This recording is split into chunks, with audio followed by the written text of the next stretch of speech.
우리는 왜 살아가는가? 인문학이 전하는 삶의 진실. 어느 날 문득 우리는 이런 질문 앞에 서게 됩니다. 나는 왜 살아가는가? 삶의 본질은 무엇일까? 고대의 철학자들, 동양의 현자들, 그리고 오늘을 살아가는 우리 모두는 이 단순하지만 깊은 물음 앞에서 멈춰섭니다. 삶은 단순히 흘러가는 시간이 아닙니다. 그 속에는 눈물과 웃음, 실패와 희망, 그리고 수많은 이야기들이 겹겹이 쌓여 있습니다. 오늘 우리는 인문학의 눈으로 삶을 다시 바라봅니다.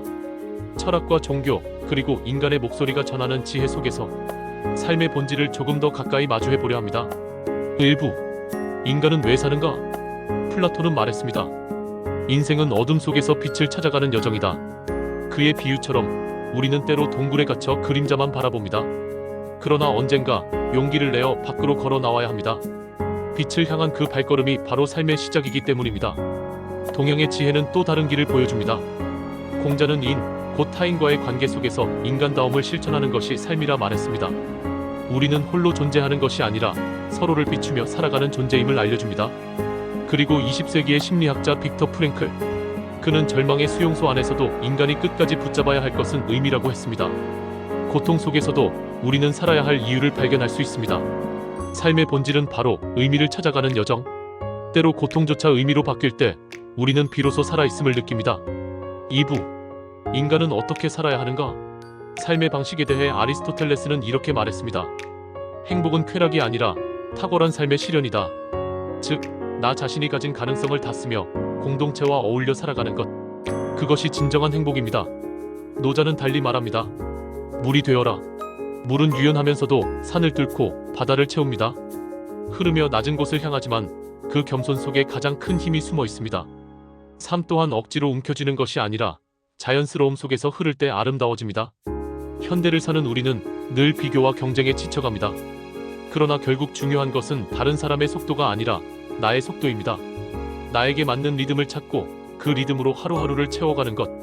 그것이 삶의 지혜이자 우리가 배워야 할 태도입니다. 삶의 본질은 바로 자기다움을 실천하는 것. 남이 아닌 나의 목소리로 살아가는 것입니다. 3부. 인간은 무엇을 남길 것인가? 삶이 끝나는 순간 우리는 무엇을 남기고 떠날까요? 불교는 이렇게 말합니다. 모든 것은 무상하다. 꽃이 피면 지고 강물이 흐르면 바다로 가듯 모든 것은 변합니다. 그러나 바로 그 무상을 알 때 지금 이 순간이 더욱 빛나게 됩니다. 소크라테스는 죽음을 두려워하지 않았습니다. 그에게 중요한 것은 죽음 그 자체가 아니라 죽음을 맞이하기 전까지 어떻게 살았는가였습니다. 우리 또한 언젠가는 이 길을 마주할 것입니다. 그때 남게 되는 것은 돈이나 권력이 아닙니다. 우리가 남긴 작은 선행, 우리가 맺은 관계, 그리고 누군가에게 건넨 따뜻한 말. 그것이 바로 우리가 남기는 흔적이며 삶의 본질을 완성하는 마지막 조각입니다.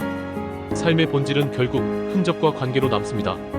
우리가 세상에 심은 작은 씨앗들이 우리 이후의 세대를 살아가게 합니다. 삶은 정답을 주지 않습니다. 삶은 우리에게 질문을 던지고 우리는 그 질문에 스스로 답을 찾아야 합니다. 나는 왜 살아가는가? 어떻게 살아야 하는가? 무엇을 남기고 떠날 것인가? 이 질문에 대한 답은 사람마다 다릅니다. 그러나 분명한 것은 삶의 본질은 거창한 곳에 있지 않다는 사실입니다. 아침 햇살을 마주하는 순간 사랑하는 사람의 미소, 그리고 작은 친절 하나 속에 삶의 본질은 이미 우리 곁에 있습니다. 오늘의 이야기가 여러분의 마음속에 작은 울림으로 남기를 바랍니다. 그리고 그 울림이 당신의 삶을 조금 더 깊고 조금 더 따뜻하게 만들어주기를 소망합니다. 삶은 정답을 찾는 시험지가 아니라 의미를 써내려가는 노트다. 오늘도 여러분의 노트에 아름다운 한 줄이 더해지길 바랍니다. 감사합니다. 구독과 좋아요 감사합니다.